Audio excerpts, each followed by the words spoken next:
हाय, मैं हूं समीर और आप देख रहे हैं अपना चैनल समीर ऑनलाइन टेक।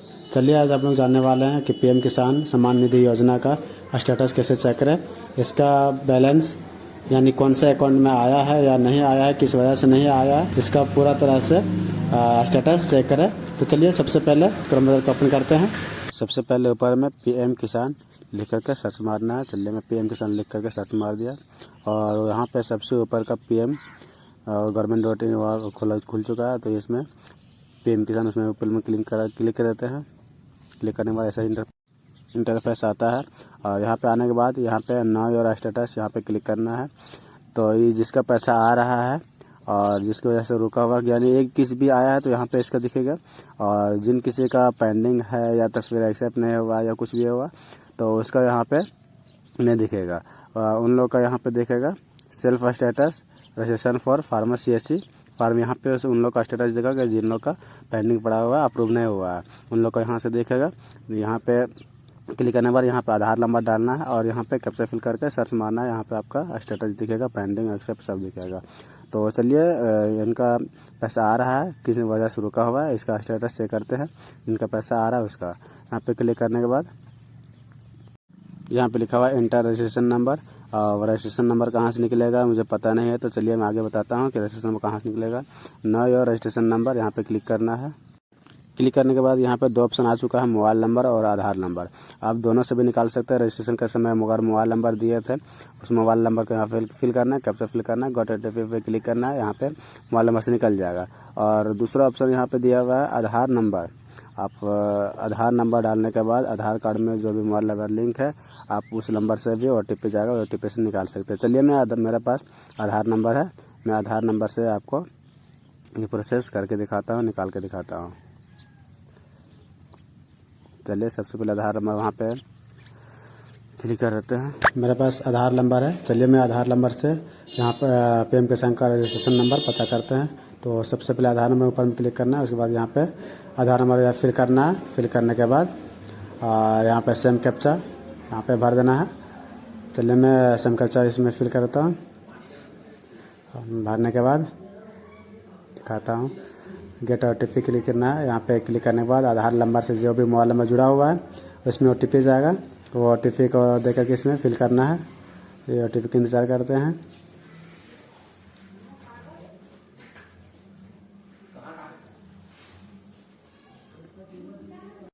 चलिए OTP आ चुका है। चलिए OTP को यहाँ पे फिल कर देते हैं। फिल करने के बाद गेट डिटेल यहाँ पे क्लिक करना है। चलिए मैं क्लिक कर देता हूँ। क्लिक करने के बाद यहाँ पे रजिस्ट्रेशन नंबर और नाम यहाँ पे शो करने लगा। तो रजिस्ट्रेशन नंबर आप लिख सकते हैं या तो फिर कॉपी करके पेस्ट कर सकते हैं।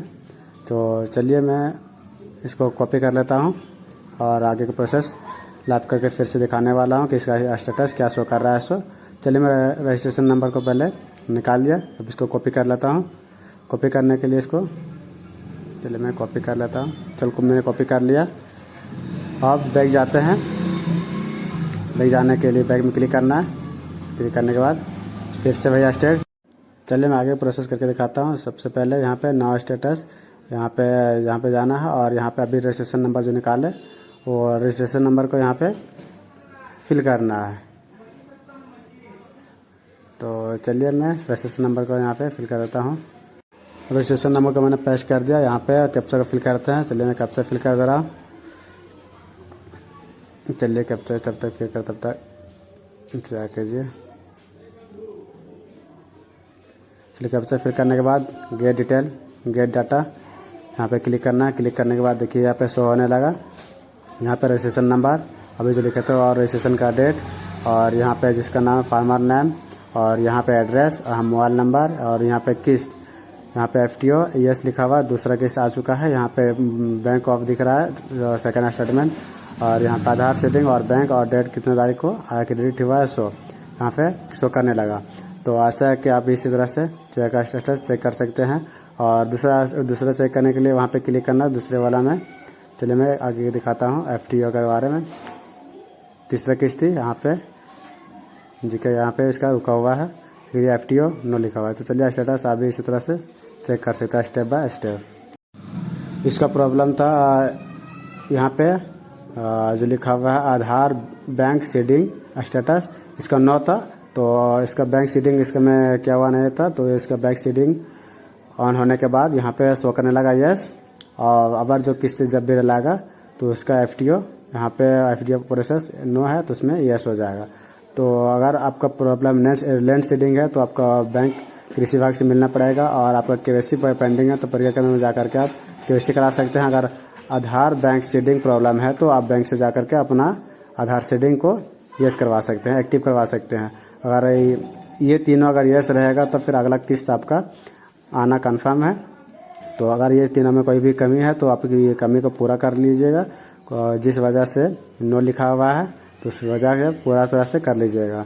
तो चलिए, ऐसा है इस वीडियो